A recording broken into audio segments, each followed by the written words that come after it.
एकाग्र मन एक ऐसी चीज है जिसे कोई नहीं रोक सकता।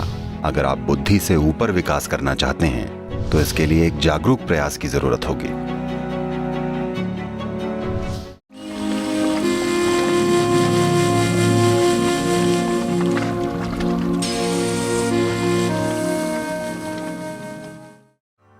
पांच 500 साल पहले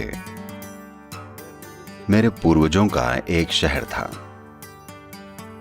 वो वहां के राजा हुआ करते थे।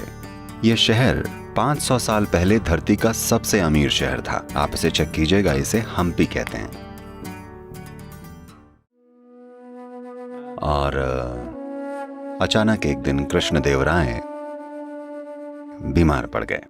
ये राजा का नाम था। वो बीमार पड़ गए और डॉक्टर आए और उनकी कई तरीकों से जांच की, लेकिन वो ये पता नहीं लगा पाए कि उनके साथ क्या गड़बड़ है। मगर उनकी हालत बिगड़ती जा रही थी, जैसे वो मौत के दरवाजे पर खड़े हों। फिर उन्होंने अपने दोस्त और सलाहकार को बुलाया, जिनका नाम था तेनाली रामकृष्ण। तेनाली आए और वो कोई डॉक्टर नहीं थे। उन्हें नहीं पता था कि क्या किया जाए। तो राजा ने उनकी मदद मांगी, लेकिन उन्हें नहीं पता था कि क्या करना है। वो डॉक्टर नहीं थे। तो उलझन में वो शहर में पैदल निकल पड़े और वो बाजार में घूम रहे थे। तभी उन्होंने एक आदमी को देखा जिसका चेहरा बहुत उदास था।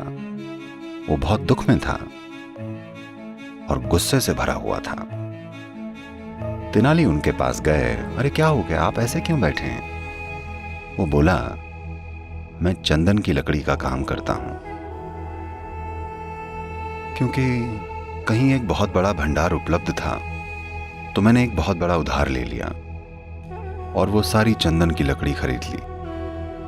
अब अगर मैंने इसे जल्दी से बेचा नहीं तो मैं बचूंगा नहीं। जिन लोगों ने मुझे उधार दिया है वो मुझे जिंदा नहीं छोड़ेंगे। केवल एक ही तरीका है जिससे मैं इस चंदन की लकड़ी को बेच सकता हूं कि राजा की मौत हो जाए। जब राजा मरते थे तो उनका दाह संस्कार हमेशा चंदन की लकड़ी से होता था। ये किसी और के बस की बात नहीं थी। तो उसने कहा, अगर राजा की मौत नहीं होती तो मैं नहीं बचूंगा।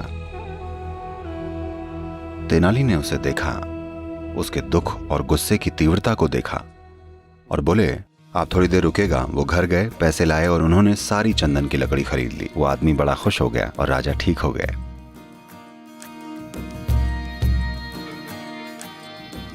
ये मजाक नहीं है। आपको ये समझना होगा कि गुस्से के पलों में, नफरत के पलों में, डर और आक्रोश के पलों में आपका मन एकाग्र हो जाता है। One-pointed mind is something that nobody can stop. एकाग्र मन एक ऐसी चीज है जिसे कोई नहीं रोक सकता। फिलहाल सब लोग इस मोड में हैं कि वो किसी भी एक चीज पर एकाग्र नहीं हो पाते। इसी वजह से इतना सारा कंफ्यूजन है। अगर आपके पास एक एकाग्र मन है तो उसे कोई चीज नहीं रोक सकती।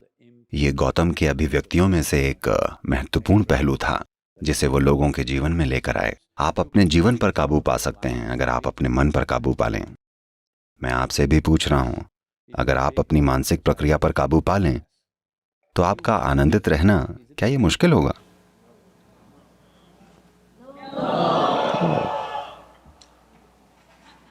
आप किसी और के दिमाग पर काबू पाना चाहते हैं।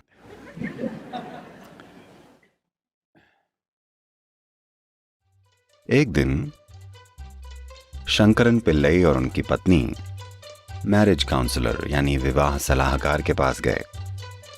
तो शंकरन पिल्लई ने परिचय दिया और कहा, हमारा शादीशुदा जीवन बहुत बढ़िया है क्योंकि हमारी जोड़ी इतनी शानदार रही है, क्योंकि मैं हमेशा चुप ही रहता हूं।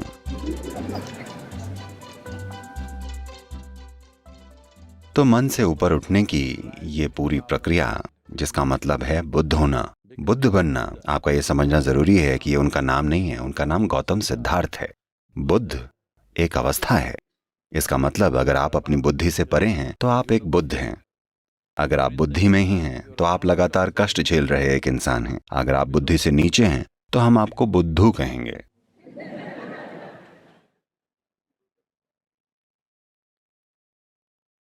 तो क्रमिक विकास की प्रक्रिया में जानवरों की ही तरह हम बुद्धि से नीचे ही थे। धीरे धीरे हम में बुद्धि आई है। अब अगर आप बुद्धि से ऊपर उठना चाहते हैं तो इसके लिए जागरूक प्रयास की जरूरत होगी। धरती माता आपके लिए ये करके देंगी, इसका इंतजार मत कीजिए। ये लाखों साल बाद हो सकता है, पर आप यहां नहीं होंगे।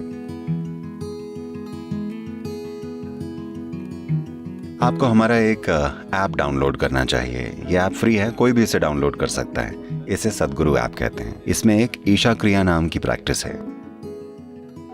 ये एक जागरूकता लाने का आसान सा तरीका है कि आपका शरीर क्या है और आप क्या हैं, आपका मन क्या है और आप क्या हैं। एक बार जब आप और आपके शरीर के बीच, आप और आपके मन के बीच थोड़ी सी जगह बन जाती है, यही दुखों का अंत है।